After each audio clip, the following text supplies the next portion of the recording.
This portion of the news brought to you by McDonald's. McDonald's, I'm loving it. Police have expanded their investigation into the death of a local security officer. What police initially thought may have been a hit-and-run accident was soon classified as the country's latest homicide after officers began investigating the scene. Now they are hoping someone will come forward with information that could lead to an arrest. Head of the Central Detective Unit, Chief Superintendent Paul Roll, says the 23-year-old man was found lying in the road at Faith Avenue South and St. Vincent Road shortly before 6 o'clock this morning. Apparent blunt force injury to the head.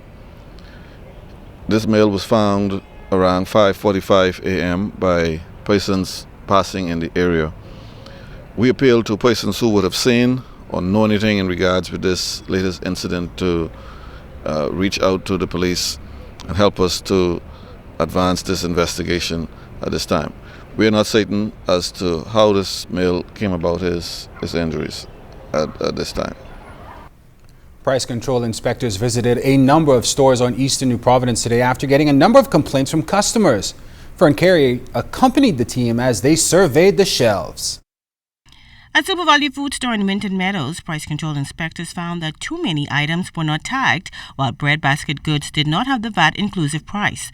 And despite being warned on previous routine checks, Chairman of the Prices Commission, Dr. E.J. Bowe, noted that SuperValue Food Stores are still not providing inspectors with invoices for the extended items in the store. This is a violation that prevents inspectors from checking if prices are within the price control regulations. So I am tired of it now. So I asked the inspectors to take hold of those goods, sample items, sign for them. We are going to take them. When they have the invoices at this store, copies of them, the inspectors will come back to ascertain whether they are in compliance or not. While penalties are expected to be levied against the store, Bowe did not wish to elaborate.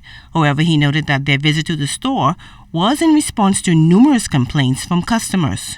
A few are not justified in that when we check some of the items what they were talking about are not price control items.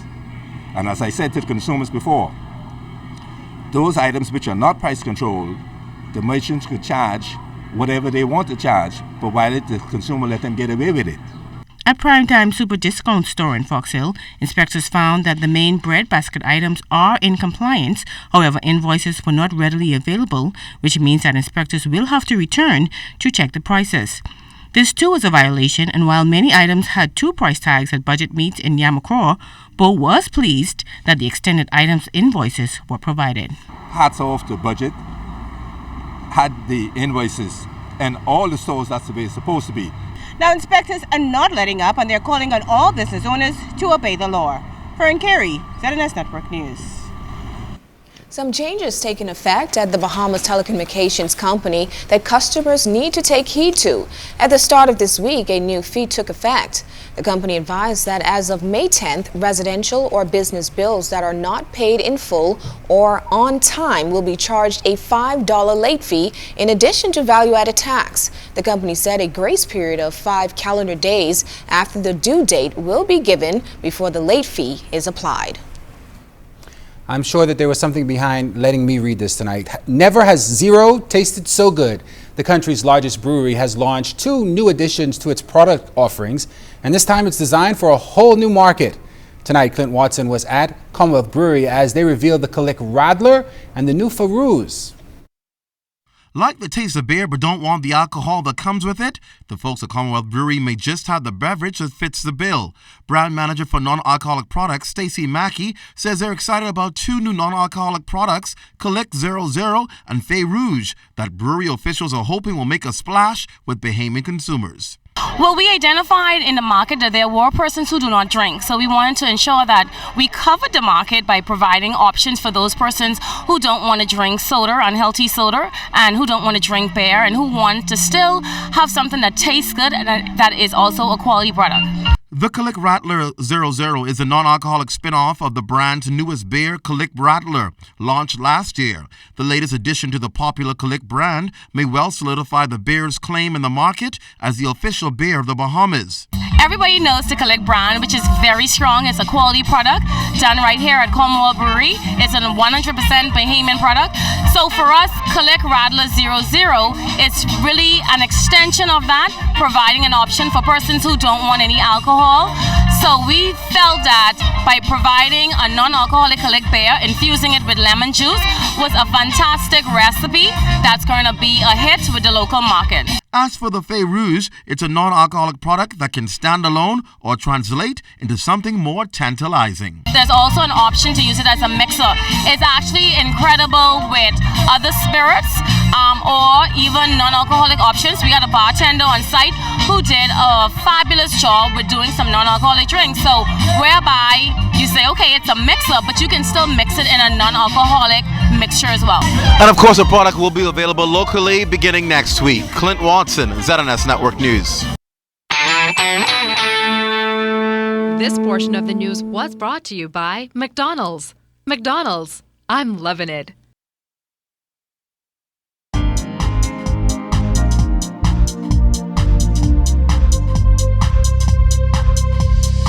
This is your Royal Fidelity Business News. I'm C.S. Scatterly. The Bahamas Financial Services Board and the Insurance Commission of the Bahamas have announced that the selection committee has decided on the recipients for 2 scholarships they provide for the associates in the captive insurance designation, offered by the International Center for Captive Insurance Education. The scholarship initiative was launched in 2013 in collaboration with the Bahamas Insurance Association and the Insurance Institute of the Bahamas.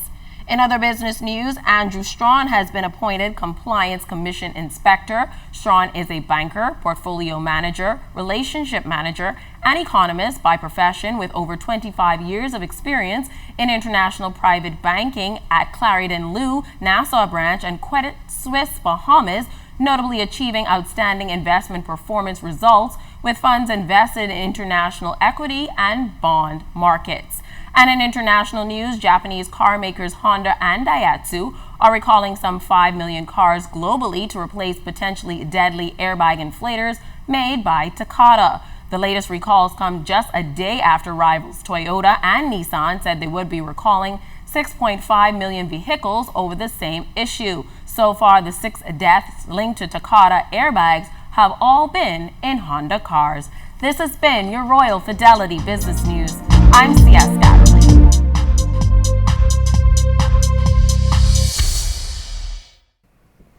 Progressive Liberal Party Chairman Bradley Roberts today called the 2015 Bahamas Junkanoo Carnival a smashing success. He added that CARICOM leaders have lauded the event as successful as well, and he commended the hundreds of entertainers who led the event and the organizers who worked to get it off the ground. As for the doomsday prophets, preachers of gloom and doom, armchair critics, the know-it-all crew, and the naysayers, I invite all of them to once again eat crow and to do so liberally, because they all had selfish, hidden agendas, and their tirades had absolutely nothing to do with advancing Bahamian culture, empowering Bahamians, or stimulating our local economy. They were all betting against the Bahamian people, and they all lost. The proof of the pudding is in fact in the eating, and I think it is there for all to see that the Bahamas Junkanoo Carnival 2015 was a smashing success. It's beyond doubt. Nobody could question that. They can pick here and there, etc., and so on, but the proof of the pudding is in the eating. Mr. Roberts added that there are some out there who will consistently tear down anything that Prime Minister Perry Christie is a part of, even at the detriment of building the country. They apply the logic. If Christie says go left, they go in right. If Christie say go east, they go west. That seems to be their mantra. It's unfortunate. We are one people. We are a small nation, and through unity, we are able to advance and enhance the position for Bahamians. And I encourage all Bahamians, let's put aside our political difference and our selfishness, and let's work together to build our country. In just a matter of days, hundreds of believers from churches here in the capital will unite in a national prayer initiative. The event will take place on Sunday, May 17th at 4 p.m.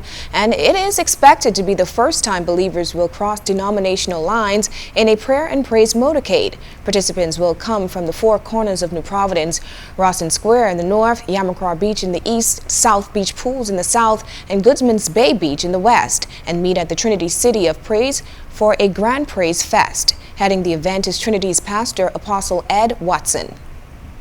Church leaders and intercessors, dancers, singers, and musicians, regardless of denominations, affiliations, and background, will unite together in one spirit, one voice, for one common purpose, to pray for the Bahamas.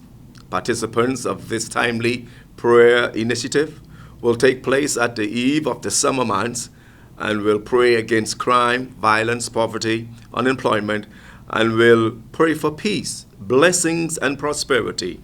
Recognizing the increasing issues that the country faces, there is a mutual understanding that only God can heal and deliver our land.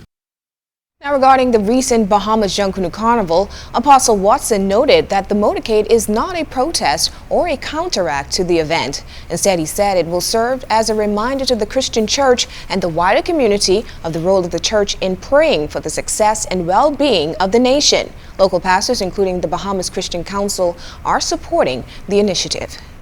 On behalf of the Christian Council, its president, who is not able to be here today, and of course on behalf of Global United Fellowship, where Bishop Neil Ellis is its presiding bishop, we stand firmly in support of this effort. Prayer, of course, is our way of touching the Lord to touch the people, and we know when we touch Him, He touches the people. So we're sure that we have good result. Praise is an act of faith, and when we set our faith on fire for God, we expect great things to happen in this nation. So we anticipate that God will continue to cleanse our streets of all unrighteousness as we give Him honor and glory. Men in the country are being called on to face their responsibilities head on as fathers of their children. That charge coming today from the Minister of Social Services and Community Development. The minister was officially opening a one-day seminar in observance of the International Day of Families. Here's Carla Palmer. The Bahamian Man and Father, the theme of this year's annual recognition of the International Day of Families. Always an important topic for the Minister of Social Services and Community Development, the Honorable Melanie Griffin, who says what happens in the family can really help or destroy a country. We can't do it by ourselves. All right, we need the men in this fight. We need the men in this battle for the lives of our children and for our family. Minister Griffin's comments were further endorsed by Dr. Sandra Dane Patterson, Director of the Bahamas Crisis Center.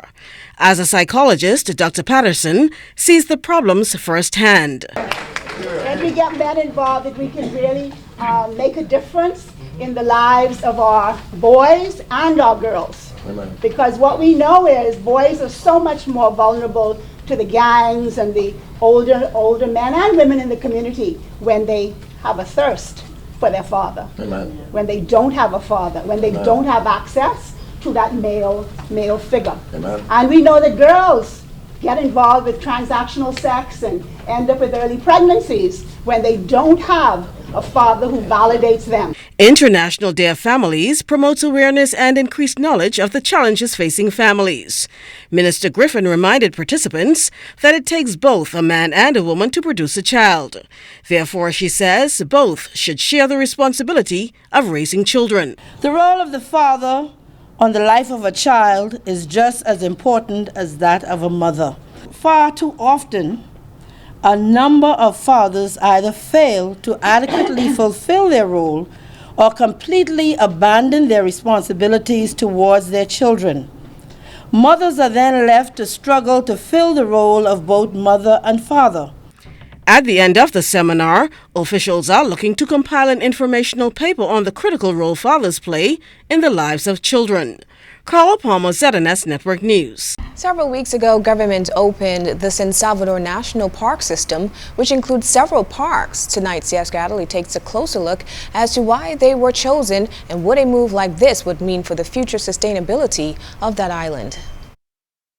Establishing a national park system in San Salvador is a move that environmentalists are welcoming, noting that the island has lots of things worth preserving. These terrestrial and marine protected areas are being managed by the Bahamas National Trust. Pigeon Creek and Snow Bay National Park is one of those designated areas. BNT's executive director, Eric Carey. Pigeon Creek is the only tidal creek on San Salvador. If this were to be destroyed by careless development, then you lose the entire functionality of the nursery system. This is it.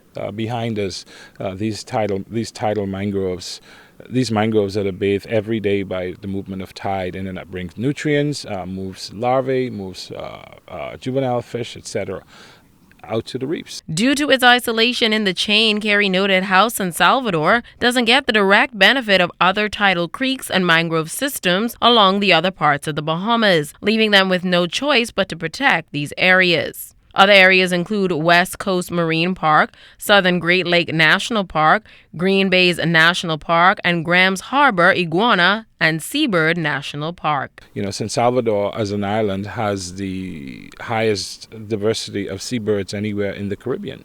And, so like those keys in Graham's Harbor where we visited yesterday, where we saw nesting seabirds. Also, there are iguanas there. They're incredible reefs. We were able to see healthy examples of endangered reefs right there in Graham's Harbor. During a visit to the island, Carey spoke to the urgency of having areas like these protected. These areas were chosen because of a combination of uniqueness, replenishment potential, irreplaceability, if you want to protect the fisheries and protect the reefs and the health of those reefs around San Salvador. At the end of the day, Carey says their objective, along with government and other environmental stakeholders, is to ensure there is a system of protected areas in place for future sustainability. Siaska Adderley, ZNS Network News.